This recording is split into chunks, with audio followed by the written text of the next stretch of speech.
Yun na nga, nakauwi na nga ako at pinanood ko muna yung video bago ako nag-video para makita ko yung reaction nila nung umalis ako. Ganun pala yung reaction nila na nakakatuwa lang din kasi di masyadong, alam mo yun, yung lungkot-lungkutan sila. May reaction pa din, may interaction pa din sila. Napansin ko, si Liver Sitsu na si Yen, mga 3 minutes siya, or less than 3 minutes yata, na hindi mapakali. Kumbaga, umiiyak, kasi nga, hinahabol ako. And then after nun, okay na siya. At yung aking si Dollar na Shih Tzu Lhasa Apso, ano naman siya, chill lang siya nung 5 minutes. Pero after 5 minutes, doon na siya, aligaga rin. So, from 5 minutes to dumating ako na ilang minuto, more than 10 minutes. Ganun siya. Ay, more than 10 minutes pa. Less than 10 minutes. Ganun siya. Ganun siya. Naaligaga.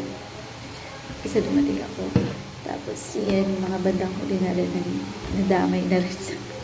Medyo na rin.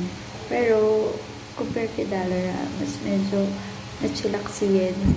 After ilang minutes lang naman na naiiyak siya na wala ako. So, yun yung napansin ko sa video nila. Nanipagpig ako, kanya sila.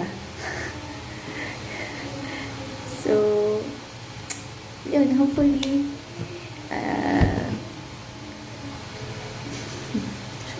entertain kayo sa video nila kasi nakakatawa lang. And then, also, bala ko na magbili ng may CCTV para in case na alis kami, nakikita ko sila.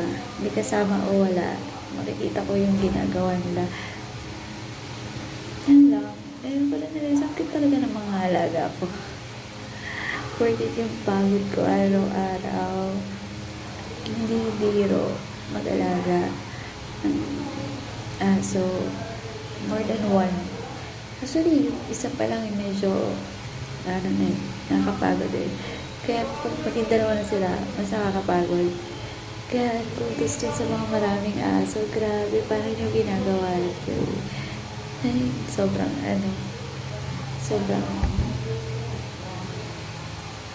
saludo ko sa inyo. Sigurado kasi may mga help din sila from other people.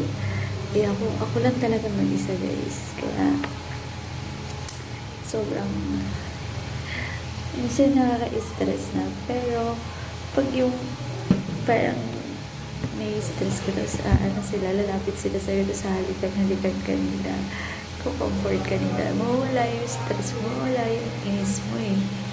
Ba talaga yung feeling? So yun lang.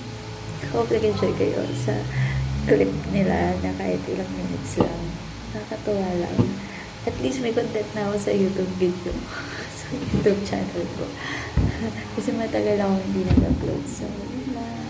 Bye!